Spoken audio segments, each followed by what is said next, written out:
We begin tonight at 6 o'clock with a 32-year-old man who is tonight in the Marion County Jail after admitting in a vigilante video to buying and possessing child pornography. Today, our Rich and I talked to the man behind the sting operation and also to the detective who says that vigilante investigations can actually hinder prosecution.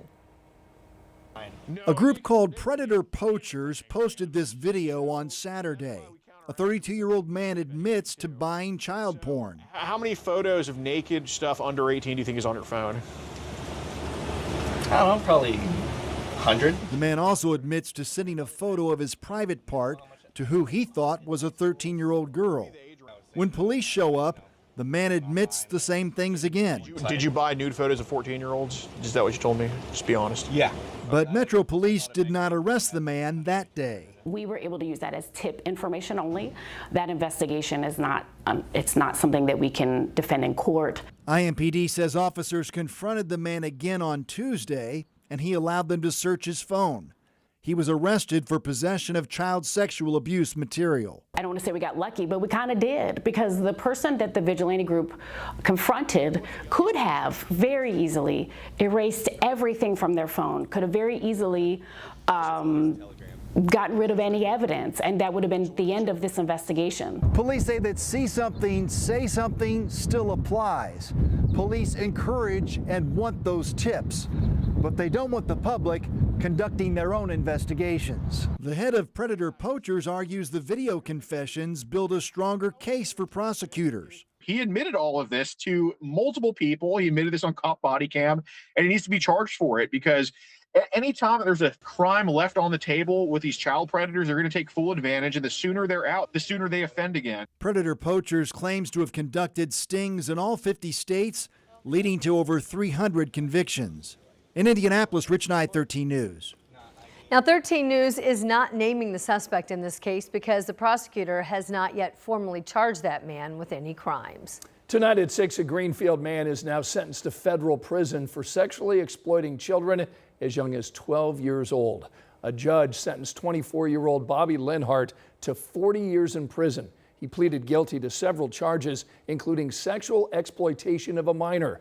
Investigators tell us that Linhart targeted minors on social media. Linhart must also pay $68,000 to the victims. He was also sentenced to supervised release for the rest of his life when he's finally out of prison. And you can report crimes like this by contacting the DCS hotline. The phone number is 1-800-800-5556. You could also call the National Center for Exploited and Missing Children, their cyber tip line at 1-800-843-5678. You can also file a report with the Crime Stoppers of Indiana. You don't have to give your name. That number is 317-262-TIPS.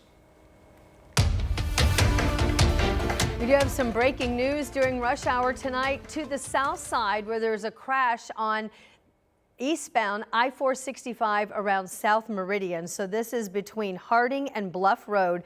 Right now, the right lane is closed in the eastbound direction of travel. You can see there are emergency crews there. No word yet if there are any injuries, but certainly the presence of this crash and those vehicles right now is leading to a slowdown along I-465 on the eastbound lanes on the south side. Rob?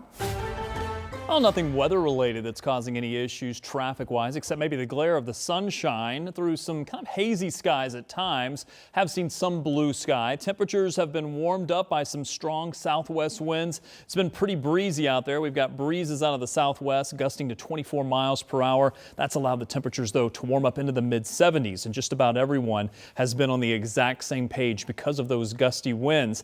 In the meantime, we turn our attention to the north, because this little boundary, and you can make it out in the satellite and radar, this is what will move our way starting tonight, but really by tomorrow morning you'll see a chance for some cooler temperatures to ease our way, and also that chance for a few scattered showers by early morning, especially in the northern part of the state. But then by the afternoon, I think we'll have a chance for everyone to see some scattered showers. In the meantime, partly cloudy skies during the overnight, dropping into the 50s. We'll do morning lows into the mid to upper 50s depending on where you are, and then a chance for some scattered showers during the day tomorrow depending on where you are. I'll show you Future Track, which will really illuminate this for you of what you can expect for your Friday afternoon. Thank you, Rob.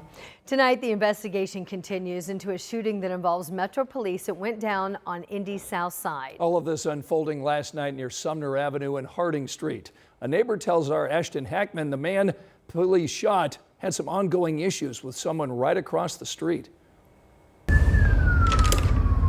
What started as a call for one shooting quickly turned into another. Tristan Hoskins captured the moment armed officers moved up the stairs of this home. Police say a man on the second floor shot at officers as police helped a shooting victim. The victim told police he was shot in the neck. Then, when officers arrived, police say the suspect opened fire again. Shot fired. 225. Shots fired. Shots being fired. Police say those shots were directed at officers, and at least one returned fire. We definitely knew gunshots, and so we just kind of grabbed the dog and dropped to the floor and was trying to figure out what was going on. 2 adults and 2 children were taken out of the home. The suspect was found shot upstairs near a weapon. It's still unclear if police shot him or if he shot himself. We've heard them yell at each other, you know, get off my property, blah, blah, blah. The one neighbor, he likes to let his dogs loose and stuff like that, and I'm sure maybe people don't take kindly to his dogs being in the yard. The officer who fired the shot is now on administrative leave. In Indianapolis, Ashton Hackman, 13 News. IMPD now is investigating what led up to a shooting on the near northeast side of Indianapolis. All of this unfolding before 2 o'clock just this afternoon. Officers responded to the call of a person shot. This is near 38th and Keystone.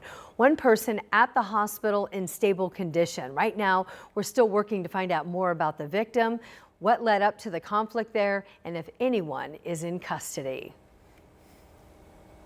The Marion County prosecutor now announcing several charges today against 2 Indiana sheriffs and a sheriff's wife. This is all from 2 separate investigations. They all face official misconduct charges. Tonight, our Brandon Schaff talked with the president of the Clinton County Commissioners, who's calling for action. The Clinton County Sheriff and his wife, who's a jail matron here in Clinton County, are now facing felony charges related to the alleged misappropriation of funds from the State Police Pension Trust. While Clinton County Sheriff Richard Kelly's wife Ashley was receiving disability payments through ISP, she was supposed to be moved to a back office role.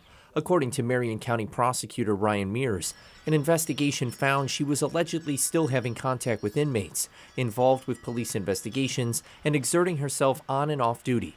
Richard Kelly was responsible for telling ISP what she was doing while at work. If you're fortunate enough to be in law enforcement, I mean, your currency is the public trust. You have to have that relationship with the community, and the allegations here very much violate that level of public trust, which is why the allegations are so concerning. Mears' office also charged Du Bois County Sheriff Tom Kleinhelter for allegedly giving false statements to investigators during a 2024 probe into how commissary money was being spent. All 3 were charged in Marion County since Kleinhelter made his statements there, and the ISP pension trust money was distributed from Indianapolis.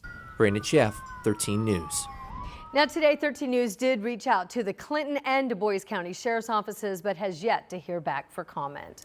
Tonight at 6, the Monroe County Sheriff is now suing Indiana Attorney General Todd Rokita over ICE enforcement. This is a federal lawsuit, and it stems over so-called detainer requests. That's when ICE asks federal, state, or local law enforcement agencies to notify ICE before releasing an illegal immigrant and hold them for an additional 48 hours. Now, the suit argues that without a warrant, the Monroe County Sheriff's Office would be violating people's Fourth Amendment rights. Rokita filed a lawsuit in 2024. This was an attempt to force the Monroe County Sheriff's Office to cooperate on this issue. Todd Rokita's office issued a statement saying, in part, Sheriff Marty took an oath to uphold the laws of Indiana and the United States. Hoosiers deserve sheriffs who enforce the law fully and without selective carve-outs that put politics ahead of safety. Rob? Well, after a warm day, we're expecting a bit of a cool down for tomorrow. A cooler end of the week with temperatures in the 60s and maybe 70s for some of you. I'll take a look at that forecast coming up. But first tonight, the numbers are in. And they're impressive. Just how many people came here to Indianapolis for the Final Four? Ahead.